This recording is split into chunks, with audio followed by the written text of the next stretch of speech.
की स्थापना 1। जब चुन योवुन किताबों को खंगाल रहा था तो एक व्यक्ति उसे करीब से देख रहा था। यह ब्लेड कबीले के राजकुमार चुन युचन थे। वह ब्लेड से संबंधित पुस्तकों पर ध्यान केंद्रित कर रहा था, लेकिन वह योवुन को देखने के लिए खड़ा नहीं हो सकता था, जो अनगिनत पुस्तकों के माध्यम से स्किमिंग कर रहा था। वह किसी अन्य राजकुमारों की तरह नहीं दिखता था। जल्द ही अधिकांश कैडेट समय से बाहर भाग गए और चले गए। जितने कैडेट्स ने प्रवेश किया, लेकिन यह 100 से अधिक कैडेटों से भरे होने की तुलना में अधिक खाली था। स्कैन पूरा हुआ, स्कैन पूरा हुआ, स्कैन पूरा हुआ। जब योवुन की मोमबत्ती लगभग लाइन में थी, नैनो ने उससे बात की। 156 किताबें स्कैन की गईं। जबकि अधिकांश कैडेटों ने 1 से 2 पुस्तकों को कंठस्थ कर लिया था, योवुन उससे 100 गुना स्कैन करने में सक्षम था। यह पर्याप्त होना चाहिए। उसने बहुत सारी किताबें स्कैन की थीं। जेगल ह्यून, जो न्याय के बल में सबसे अधिक ज्ञान रखने के लिए जाने जाते थे, अब निम्न रैंकिंग मार्शल आर्ट कौशल के बारे में योवुन से कम जानते होंगे। नैनो, आज मैंने स्कैन की गई सभी पुस्तकों का विश्लेषण करें और इसे कार्यक्रम में सहेजें। हाँ मास्टर। योवुन ने इन किताबों को सिर्फ सीखने के लिए नहीं स्कैन किया। यह अनुभव के संबंध में सबमिंग की सलाह के कारण था। मैं जो देख सकता हूँ, मेरा बटरफ्लाई ब्लेड डांस शायद पंथ में शीर्ष 10 में है, लेकिन बहुत घमंडी मत बनो।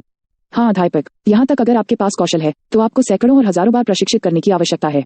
प्रशिक्षण मार्शल आर्ट का सबसे कठिन हिस्सा था। सौभाग्य से चुन योवुन नैनो की मदद से हॉट पार्ट को छोड़ने में सक्षम था। दूसरी चीज जो आपको चाहिए वह है अनुभव। मैंने अनगिनत लड़ाइयों के बाद अपनी मार्शल आर्ट में महारत हासिल की है, जहाँ मैंने अपनी जान जोखिम में डाली। इस मायने में ऐसा अनुभव हासिल करने के लिए राक्षसी अकादमी एक अच्छी जगह है। ये उनके शिक्षक के शब्द थे, लेकिन उनके पास अब तक उस अनुभव को पाने का कोई मौका नहीं था। अब तक उसने जो असली लड़ाई का अनुभव किया था, वह केवल उसके और चुन मुकुम के बीच थी। बेशक इससे योवुन को अपने अनुकरण में मदद मिली, लेकिन यह सीमित था क्योंकि मुकुम का अवतार केवल 3 गठन जानता था। यहीं पर उनकी स्कैनिंग मदद के लिए आई थी। नैनो, क्या आप गार्ड जंग का अवतार भी बना सकते हैं? यह संभव है क्योंकि खंजर कौशल के लिए स्कैन करते समय उसकी बुनियादी जानकारी का विश्लेषण किया जा चुका है। ओह, योवुन तब गार्ड जंग से लड़ने में सक्षम था। वह चुन मुकुम के बाद कमजोर था, लेकिन उससे निपटना कठिन था क्योंकि मुकुम के विपरीत जो 3 संरचनाओं को जानता था, गार्ड जंग ने डैगर कौशल के सभी रूपों का इस्तेमाल किया। रुको, तो मैं उसे और अधिक कौशल का उपयोग कर सकता हूँ। इस तरह चुन योवुन एक नए विचार के साथ आए। हालांकि एक और काम था जो उसे पहले से करने की जरूरत थी। वह नीले मोती के पत्थर में उन तलवार संरचनाओं को और अधिक बारीकी से देखना चाहता था और उन्हें अपने पास स्थानांतरित करना चाहता था।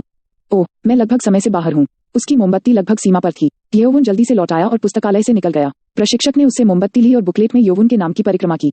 अब आप जाने के लिए स्वतंत्र हैं। धन्यवाद महोदय। और जब वह मुड़ा तो प्रशिक्षक बुदबुदाया, ओह, और वह जानना चाहता था कि तुम कब बाहर आ रहे हो।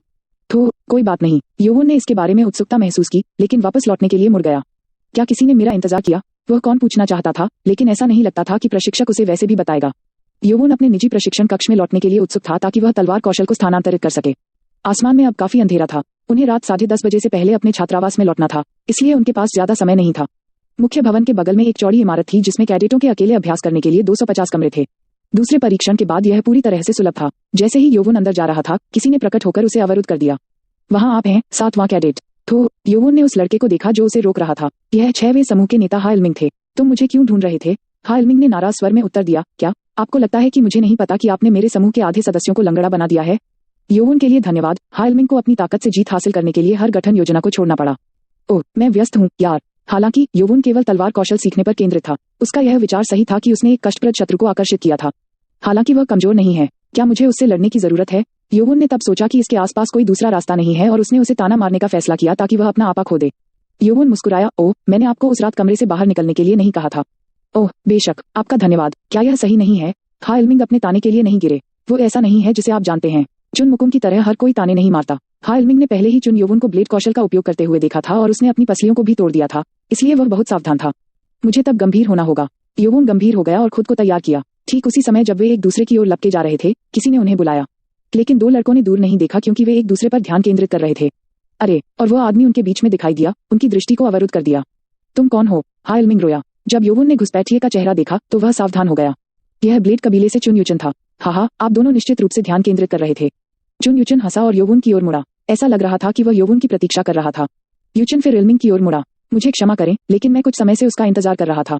क्या मैं पहले उससे बात कर सकता हूँ? कृपया, इसमें अधिक समय नहीं लगेगा। इसके बाद उन्होंने प्रणाम किया। यह एक ऐसा कृत्य था जो पहले कभी किसी राजकुमार ने नहीं देखा था। हा इल्मिंग अवाक रह गए।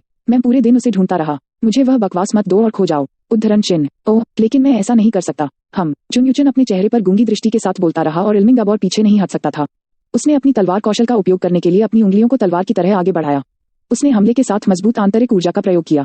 फिर भी चुन युचन ने आसानी से हमले को रोक दिया और उसका हाथ इल्मिंग की गर्दन के ठीक बगल में रुक गया। अगर यह एक असली ब्लेड होता तो यह हा इल्मिंग को मार देता। वाह, हा इल्मिंग चौंक गए। युचन उसे देखकर मुस्कुराया। क्या आप मुझे अब कुछ जगह देंगे?